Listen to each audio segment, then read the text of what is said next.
اسلام سے نہ بھاگو، راہ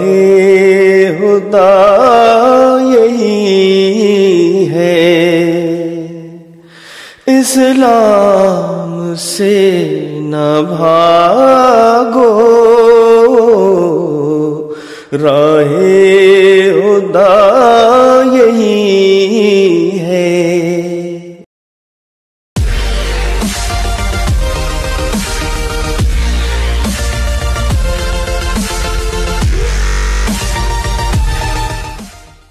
اعوذ باللہ من الشیطان الرجیم،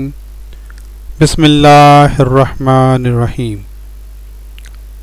پیارے بھائیوں، خاکسار ڈاکٹر محمد یحییٰ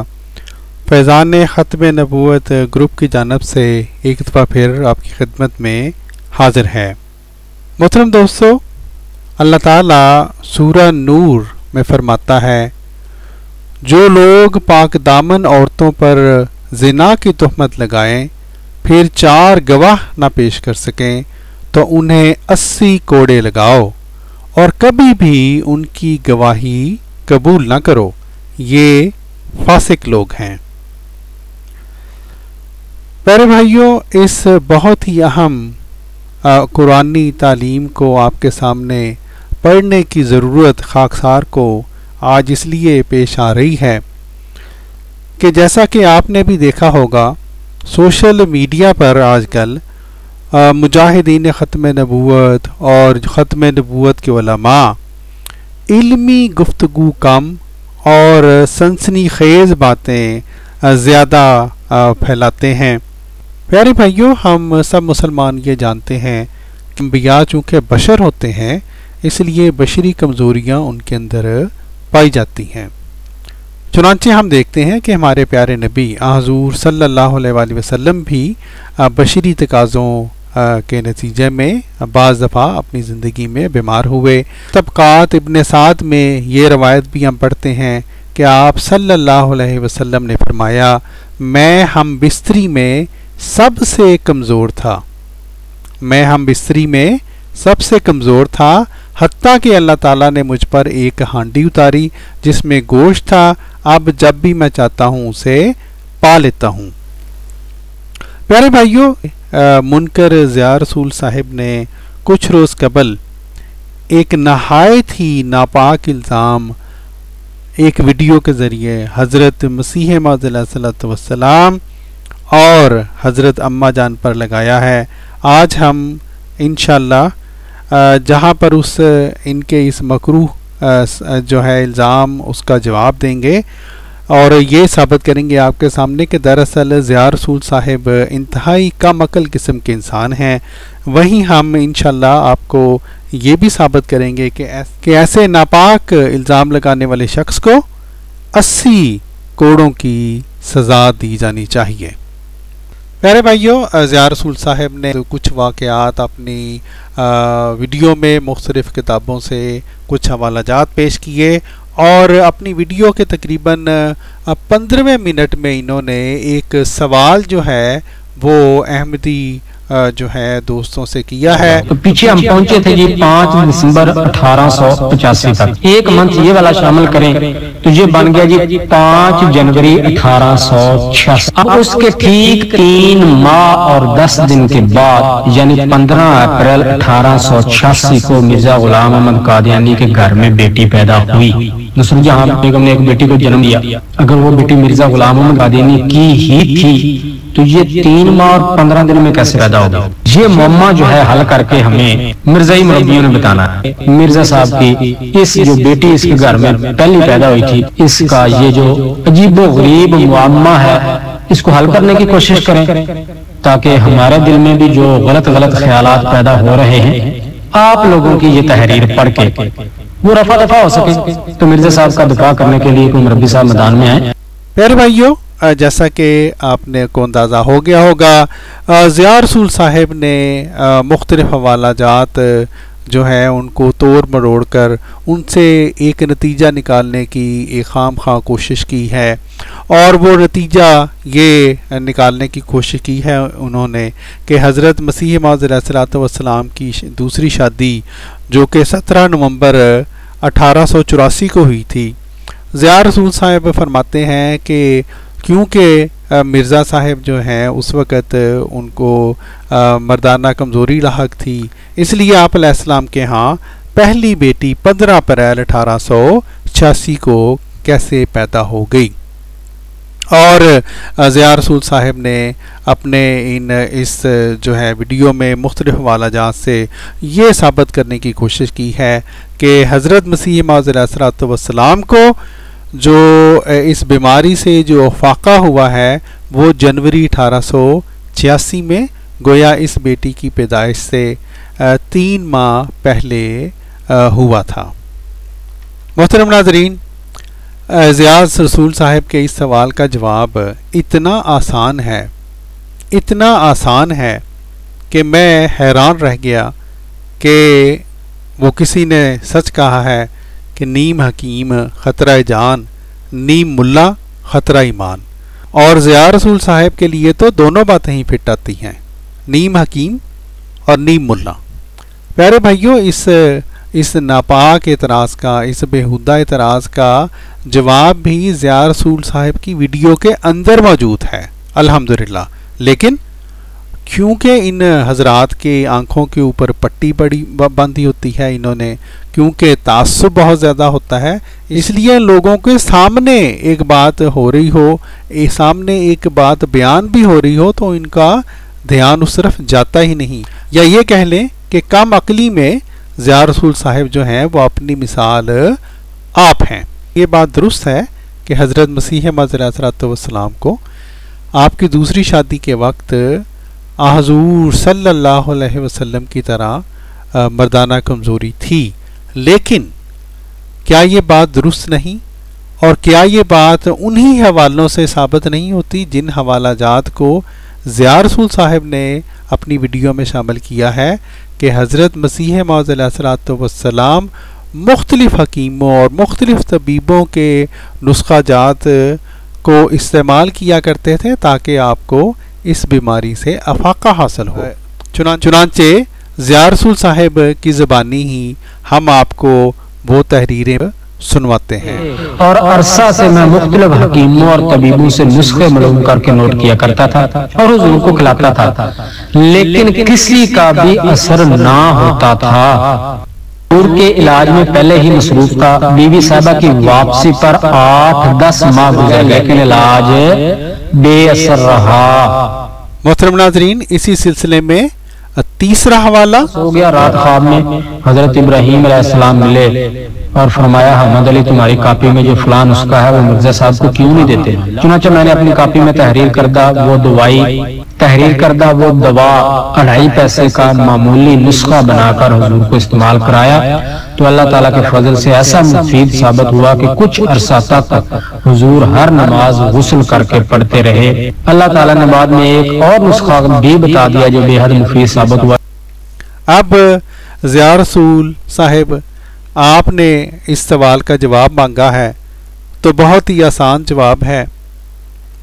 اور جیسا کہ میں نے کہا نیم حکیم خطرہ جان، نیم ملا خطرہ ایمان۔ ضیاء رسول صاحب آپ چونکہ کم علم ہیں، کم عقل ہیں، اس لیے آپ کے ذہن میں یہ بات نہیں آئی ہوگی، لیکن کسی بھی ڈاکٹر سے، کسی بھی حکیم سے پوچھ لیں، وہ آپ کو بتائے گا کہ تقریباً ہر مرض میں مریض کی ایک سٹیج ہوتی ہے جب وہ مکمل طور پر بیمار ہوتا ہے، اور پھر ایک سٹیج آتی ہے جب وہ دوائیوں کے استعمال سے اور اللہ تعالیٰ کے فضل سے مکمل صحت یاب ہو جاتا ہے۔ لیکن کیا یہ بات درست نہیں کہ مکمل بیمار اور مکمل صحت یاب ہونے کے درمیان میں ایسی سٹیجز آتی ہیں جب وہ مریض مکمل صحت یاب نہیں ہوتا بلکہ نامکمل صحت یاب ہوتا ہے، کبھی بیماری کا حملہ ہو جاتا ہے اور کبھی صحت یاب ہو جاتا ہے۔ اور یہی کلیہ آپ کسی بھی ڈاکٹر سے پوچھ لیں، وہ آپ کو بتلائے گا کہ مردانہ کمزوری میں جو شخص مبتلا ہو اس کے اوپر بھی یہی سٹیجز آتی ہیں جب اس کا علاج جو ہے وہ جاری کیا جائے۔ پہلے وہ مکمل طور پر بیمار ہوتا ہے، اور پھر جب وہ جو مکمل طور پر شفایاب ہونے سے پہلے ایک سٹیج یہ بھی آ سکتی ہے کہ وہ مکمل طور پر شفایاب نہ ہو، اور اس دوران جبکہ وہ شخص مکمل شفایاب نہیں ہے، یہ بالکل ممکن ہے کہ اس شخص کو اللہ تعالیٰ اس شخص کے گھر میں اولاد عطا فرمائے اور اس کی بیوی کو حمل ٹھہر جائے۔ اس لیے ضیاء رسول صاحب آپ نے یہ جو حوالہ جات دکھلائے اور یہ وہاں پر لکھا ہوا آپ نے لوگوں کو دکھلایا کہ بے اثر رہا اور کامیاب نہ ہوا، اس کا ہرگز یہ مطلب نہیں ہوتا کہ وہ مریض جو ہے اس کی بیماری جو ہے وہ مکمل طور پر ابھی تک اس بیماری میں بیمار ہے، اس بیماری میں مبتلا ہے، بلکہ اس کا مطلب یہ ہوتا ہے کہ یہ بندہ مکمل طور پر صحت یاب نہیں ہوا۔ تو یہ تو سیدھی بات تھی، یہ تو چھوٹی سی بات تھی ضیاء رسول صاحب۔ آپ لوگوں نے چونکہ سنسنی خیز باتیں کرنی ہوتی ہیں، اپنی ویڈیوز کے ویوز بڑھانے ہوتے ہیں، اس لیے آپ کو یہ چھوٹی سی بات آپ کی معاف کیجیے گا آپ کی عقل شریف میں نہ آئی۔ محترم ضیاء رسول صاحب، آپ کے سوال کا جواب تو ہم نے الحمدللہ کافی وشافی دے دیا، اور جن لوگوں کو سمجھ آنی ہے ان کو سمجھ آ گئی ہوگی۔ اب ہم آپ کو یہ بتلاتے ہیں کہ آپ کے اس بیہودہ الزام اور اس ناپاک الزام کے نتیجہ میں آپ کو قرآن پاک کے مطابق کون سی سزا ملنی چاہیے۔ آئیے اب ہم آپ کے ہی ایک مجاہد ختم نبوت کی زبانی آپ کو یہ سنواتے ہیں کہ ضیاء رسول صاحب آپ نے جس طرح کا الزام لگایا ہے اس کے بارے میں قرآن پاک کیا فرماتا ہے۔ اللہ کریم نے ارشاد فرمایا والذین یرمون المحصنات ثم لم یأتوا بأربعة شہداء فاجلدوهم 80 جلدة ولا تقبلوا لهم شہادة ابدا واولئک هم الفاسقون۔ اللہ تعالی ارشاد فرماتا ہے سورہ نور کے اندر، جو لوگ پارسا عورتوں پر زنا کی تہمت لگاتے ہیں اور اس پر وہ 4 گواہ بھی نہیں لا سکتے، تو کیا کرو، انہیں 80 کوڑے مارو۔ فجلدوہم 80 جلدہ، انہیں 80 کوڑے مارو، اور فرمایا ولا تقبلوا لهم شہادة ابدا، ان کی گواہی ہمیشہ کے لیے ریجیکٹ ہو گئی، کبھی بھی قبول نہ کرو۔ واولئک هم الفاسقون، اور وہ لوگ ہیں جو کہ نافرمان ہیں۔ جی محترم ضیاء رسول صاحب، آپ کی یہ جو بیہودہ ویڈیو تھی جو آپ نے بنائی، اللہ تعالیٰ آپ کو معاف کرے، اس کے نتیجہ میں قرآن پاک یہ فرماتا ہے کہ ضیاء رسول صاحب کو 80 کوڑے مارے جائیں۔ کیوں؟ اس لیے کہ ضیاء رسول صاحب نے وہ جو کہہ رہے ہیں کہ ہمارے ذہن میں باتیں آتی ہیں، گویا آپ نے ایک ایسا ناپاک الزام پاک وجودوں کے اوپر لگایا ہے جس کے بارے میں آپ 4 گواہ نہیں لا سکے، اور قرآن پاک یہ فرماتا ہے کہ ایسے شخص کو 80 کوڑے لگائے جائیں اور اس کی ساری عمر کے لیے اس کی گواہی جو ہے، جیسا کہ ان عالم نے بھی فرمایا، ریجیکٹ ہو گئی، اور آپ کو قرآن پاک فاسق قرار دیتا ہے۔ اور ضیاء رسول صاحب، اگر ہم کچھ کہیں گے تو آپ کو برا لگے گا، اور پھر آپ ہمارے پرسنل میں آ کر پہلے کی طرح گالیوں پہ اتر آئیں گے، جس طرح کہ آپ نے پچھلی ویڈیو کے بعد بھی عجیب و غریب حرکت کی، ہمارے پرسنل میں آ کر ہمیں گندی جو ہیں وہ گالیوں سے نوازا۔ ہم آپ کو ان مولوی صاحب کی، جو کہ آپ کے مولوی ہیں، ان کی زبانی جو آپ نے ناپاک الزام لگایا ہے، اس کے نتیجہ میں جو آپ کے ساتھ ہونا چاہیے ہم آپ کو سنواتے ہیں۔ اللہ کا قرآن یہ کہتا ہے کہ جس شخص نے والذین یرمون المحصنات، جس شخص نے بغیر کسی کو گناہ میں بغیر دیکھے، کسی کو بغیر یعنی جب تک آقا علیہ السلام کا فرمان ہے جب تک کوئی دو مسلمانوں کو یا دو لوگوں کو آپس میں گناہ کرتے سر کی آنکھوں سے نہ دیکھ لے، اور وہ اکیلا نہیں، اس کے ساتھ 4 گواہ بھی ہوں، 5 لوگ جب تک سر کی آنکھوں سے ان کو گناہ کرتے یا زنا کرتے نہ دیکھ لیں، یا غیر یوں کہہ لیں آقا علیہ السلام یہاں تک فرمایا سوئی میں دھاگا ڈلتے جب تک نہ دیکھ لیں تب تک انہیں اجازت نہیں کہ وہ کسی پر زنا کا الزام لگائیں، کسی کے کریکٹر کو لوز کہیں، کسی کی عزت اور پاک دامنی پر حرف اعتراض لگائیں، بالکل بھی اجازت نہیں۔ اور اگر کسی نے ایسا کیا اور اسلامی حکومت ہو، اسے سب کے سامنے پیٹھ ننگی کر کے 80 کوڑے مارے جائیں۔ جی ضیاء رسول صاحب، پیٹھ ننگی کر کے آپ کو 80 کوڑے لگنے چاہیے۔ میں نہیں کہہ رہا، یہ مولوی صاحب فرما رہے ہیں۔ کیوں فرما رہے ہیں؟ قرآن پاک کی تعلیم کے عین مطابق 80 کوڑے باقاعدہ حکم ہے، اور ایسا غلط الزام لگانے والے کی ہمیشہ کے لیے گواہی ختم۔ وَلَا تَقْبَلُوا لَهُمْ شَهَادَةً أَبَدًا، قرآن پاک میں اللہ نے فرما دیا بے جا تہمت لگانے والا، بے جا زنا کا الزام لگانے والے پر اللہ تعالیٰ کی لعنت تو برستی ہی ہے، کیونکہ وہ جھوٹا ہے، اور قرآن کہتا ہے لعنت اللہ علی الکاذبین۔ جی ضیاء رسول صاحب، ہم نہیں فرما رہے، اس لیے ہمیں گالیاں مت دیجیے گا۔ قرآن پاک کی تعلیم کے عین مطابق آپ کے ہی یہ مولوی صاحب فرما رہے ہیں۔ نہ صرف یہ کہ آپ کے اس ناپاک الزام کی وجہ سے اللہ تعالیٰ کی لعنت آپ پہ پڑی کیونکہ آپ نے جھوٹا الزام لگایا، بلکہ یہ فرما رہے ہیں کہ آپ کی ساری عمر آپ کی گواہی وہ جو ہے قرآن پاک نے ریجیکٹ کر دی ہے، آپ گواہی دینے کے قابل نہیں رہے۔ مگر ایسا کرنے والا اس کی ولا تقبلوا لهم شهادة ابدا، اس کی ہمیشہ کے لیے گواہی ختم ہو جائے گی، قبول نہیں کی جائے گی، وہ گواہی کے قابل ہی نہیں، کیونکہ اس نے کسی ایک نیک مسلمان پر یا عام سے گنہگار اور پارسا مسلمان پر زنا کی تہمت لگائی ہے، یا اس پر زنا کی تہمت لگائی ہے جس نے زنا کیا ہی نہیں۔ جناب ضیاء رسول صاحب، وہ ضیاء رسول صاحب جن کو اللہ تعالیٰ نے یہ حکم دیا ہے کہ ان کو 80 کوڑے لگائے جائیں، ان کے جھوٹ کی وجہ سے جن کے اوپر اللہ تعالیٰ نے لعنت کی ہے، اور جس کی گواہی جو ہے اس کو اللہ تعالیٰ نے یہ فرمایا ہے کہ اس کی گواہی ساری عمر قبول نہ کرو۔ آئیے ہم آپ کو کچھ مزید سنواتے ہیں، انہی جو ہے آپ کے مجاہد ختم نبوت کے منہ سے سنواتے ہیں۔ اسلام نے باقاعدہ واضح کہہ دیا ہے جب تک سر کی آنکھوں سے 5 بندے، اگر آپ اکیلے ہیں آپ کے ساتھ 4 گواہوں کا ہونا ضروری ہے، بِأَرْبَعَةِ شُهَدَاء، 4 گواہوں کا جنہوں نے آپ ہی کی طرح سر کی آنکھوں سے نہ دیکھا ہو، تب تک زنا کا الزام لگانا یا تہمت لگانا یا بیڈ کریکٹر کہنا یا لوز کریکٹر کے الفاظ یوز کرنا حرام ہے اور جائز نہیں۔ محترم ضیاء رسول صاحب، یہ ہے آپ کی اس بیہودہ ویڈیو کی حقیقت، وہ ویڈیو جس میں آپ نے بڑھ بڑھ کر الزامات تو لگائے، لیکن اللہ تعالیٰ نے آپ کو یہی توفیق نہ دی کہ کبھی بیٹھ کر یہ سوچ لیتے کہ جو شخص، جیسا کہ ہم نے آپ کو بیان کیا ہے، مسلسل علاج کروا رہا ہو، وہ چاہے کسی بھی بیماری کا علاج ہو،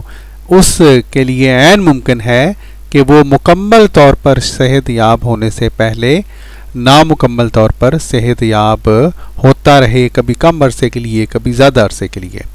تو جناب یہ تو تھا آپ کے سوال کا جواب، اور اس کے علاوہ جو کہ ہم نے آپ کو اللہ تعالیٰ کی تنبیہ دکھلا دی،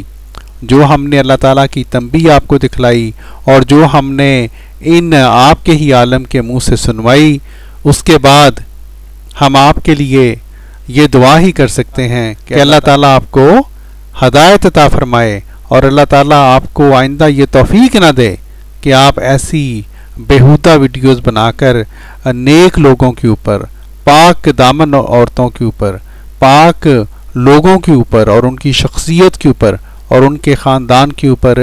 کیچڑ اچھاڑنے کی ناپاک کوشش کریں۔ دوستو، ہمیں امید ہے کہ آپ ہماری اس ویڈیو کو زیادہ سے زیادہ شیئر کریں گے تاکہ سچ جو ہے وہ جلد از جلد زیادہ سے زیادہ لوگوں تک پہنچ سکے۔